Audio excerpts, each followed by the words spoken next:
Good evening. It's Jason down in the trading room, Red Rock Northern Model Railroad HO scale. It's Sunday evening, May 30th, 2021. Hope everyone's been having a good Memorial weekend. It's quite a mess down in the train room. I will admit that. I've been working down here on planting trees, working on some scenery. Got all my trees out. And I've also been working down at my club last couple days, working on a mountain scene, putting up a lot of plaster, cloth, cardboard strips, skeleton mold, that kind of stuff. So anyways, I'm going to film anyways and just give you a few updates on what I've been working on here. Pretty much everything is over in Granite Creek. So I guess I'll start over here at Gruesome Casket. Got a fence that I put in, so I painted this fence brown and put that around kind of the perimeter of the property. You can see on this side I also put in some foliage on each side.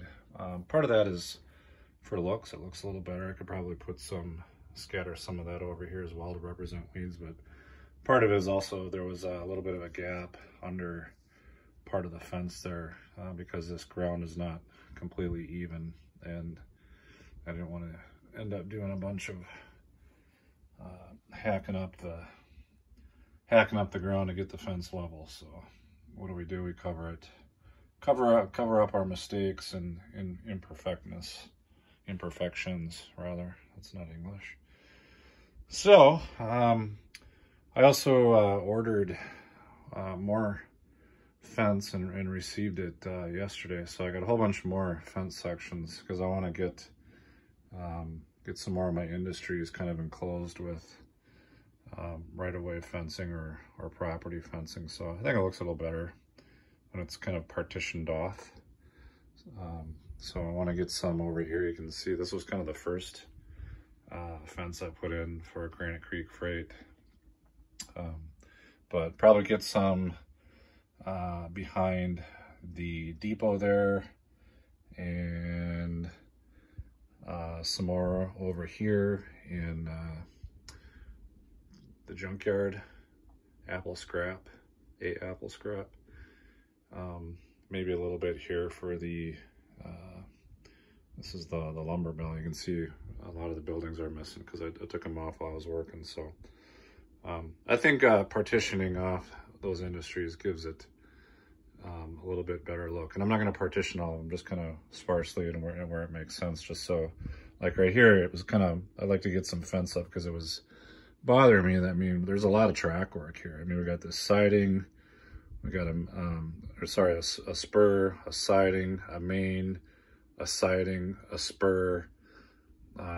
That's actually hidden staging. Normally I can't see that. Plus the main line up in Summit. So it'd be nice to kind of separate some of this track so it just doesn't look like we've got tracks going everywhere, even though it is pretty busy over here with track work. So but mainly I've been working over here in Granite Creek. I think this is new. I got this little guardrail put in. I think this is from Rick's Products, RIX. These are real easy to work with, real easy to cut to length, glue together, and painted it silver.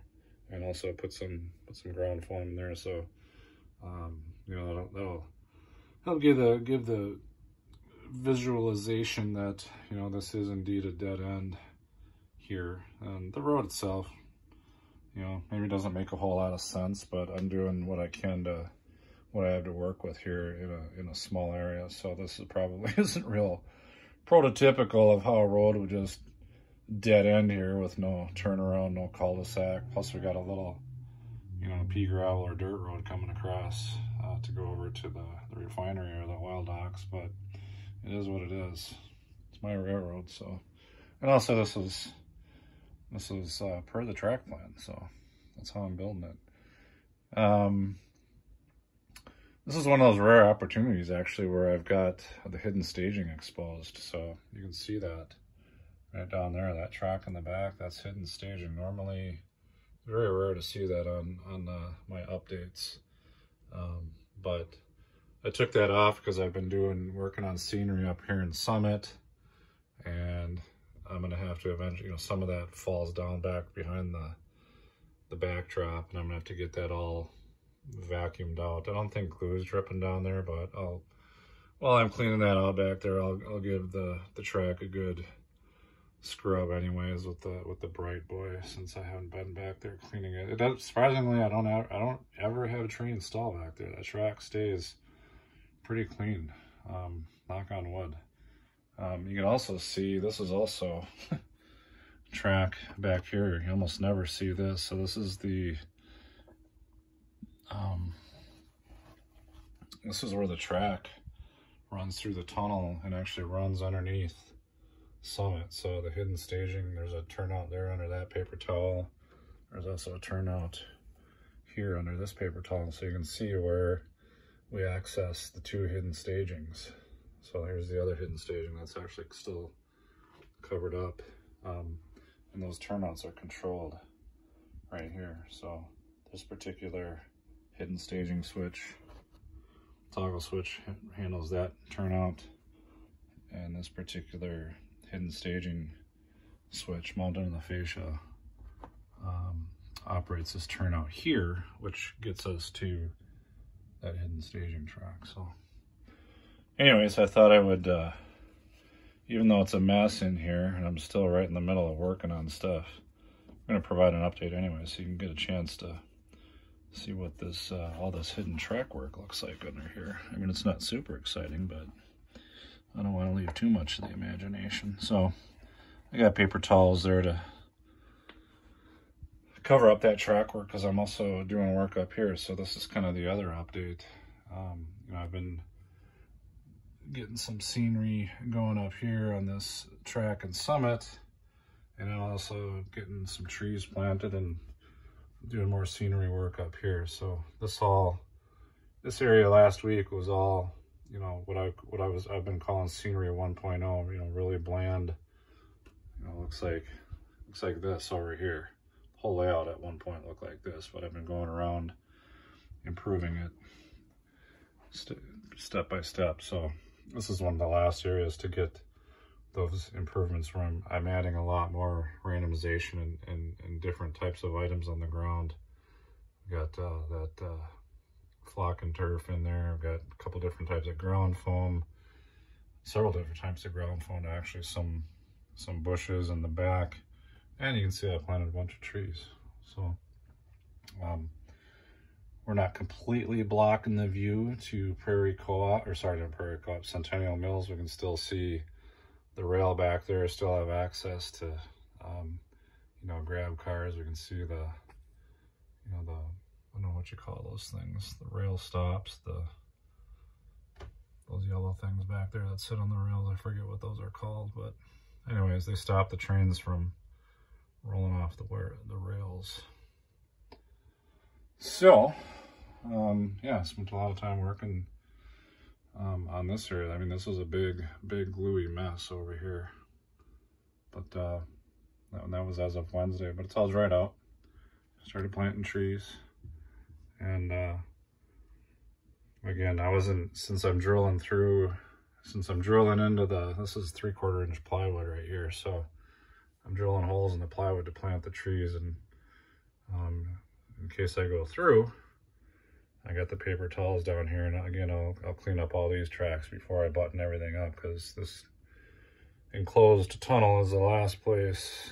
It's probably the worst place to have a derailment on this railroad. It's not that it's super difficult, to fix. I got to take the retaining walls off and dig in there. So the easiest way to prevent derailments is just make sure it's all nice and clean, and give the rails a good cleaning before I button it all up. And I haven't cleaned really these rails either, other than the track cleaning cars that run across them. I have not scrubbed those really with the Bright Boy. So fortunately they stay pretty clean under there. I think part of it is we're not getting a lot of dust back there, because the dust isn't getting in through any of these tunnel portals.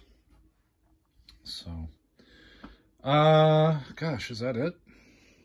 I think that's about it. Again, it's crowded in here. It's a small room, and I've got the card table set up for scenery work. So it gets fairly claustrophobic. So I don't like having the room looking like this for very long. I want to get my get this scenery work done over here, and the faster I can get that done and get cleaned up, the sooner I can get this dang card table out of here and start running some trains again before I move on to the next project. Oh, I know what I forgot. One thing. I was down at the club yesterday, and one of my club members, Chris, who ends up selling me a lot of his Burlington Northern equipment lately, last couple of years, asked me if I wanted, or if I was interested in these 65-foot gondolas, and they were Burlington Northern, so naturally, and I don't have them, so naturally I said yes. So I put some metal wheels on them tonight, put some Kadee couplers on them. I don't know why I'm such a problem here focusing.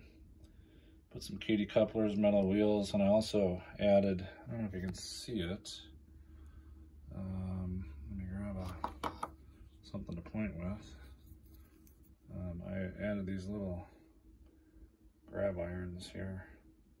So these come in the package. They weren't, he didn't have them installed. You gotta drill out the holes, install them, put some glue on there. Pretty tiny parts, but there's 2 on each end, and there's 2 cars, so I had 8 to install. You can see, you actually can see these on the Cascade Green Burlington Northern a lot better.